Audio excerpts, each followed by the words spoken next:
وہ کون بد نصیب ہوگا کہ جو جنت میں جانے سے انکار کرے گا؟ اللہ کے نبی نے دو ہی باتیں کہی، فرمایا من اطاعنی دخل الجنہ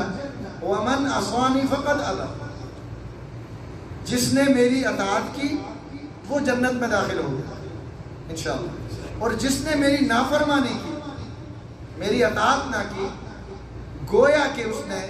جنت میں جانے سے انکار کر دیا۔ رسول اللہ صلی اللہ علیہ وسلم نے فرمایا کل امتی یدخلون الجنہ الا من ابى،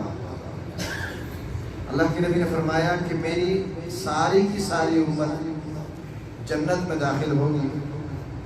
سوائے اس کے کہ جس نے جنت میں جانے سے انکار کر دیا۔ سمجھ آئی آپ؟ رسول اللہ صلی اللہ علیہ وسلم نے فرمایا کہ میری ساری کی ساری امت جنت میں داخل ہوگی سوائے اس کے کہ جس نے جنت میں جانے سے انکار کر دیا، جس نے جنت میں جانے سے انکار کر دیا۔ صحابہ اکرام نے تڑپ کر سوال کیا، یا رسول اللہ صلی اللہ علیہ وسلم من ابا، وقیل من ابا یا رسول اللہ صلی اللہ علیہ وسلم، وہ کون بدبخت ہوگا،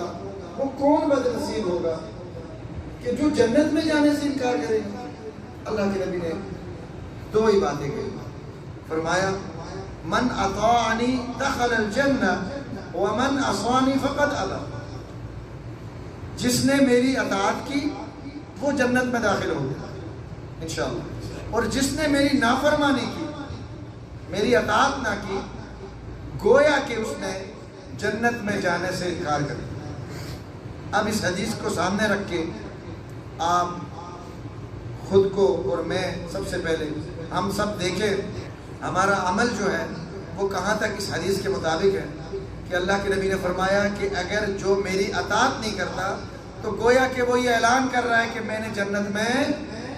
نہیں جانا ہے، مجھے جنت میں جانے کی ضرورت نہیں ہے، کیونکہ اللہ کے نبی نے فرمایا فقد ابى، اللہ کے نبی کا یہ فرمان ہے کہ گویا اس نے جنت میں جانے سے انکار کر دیا۔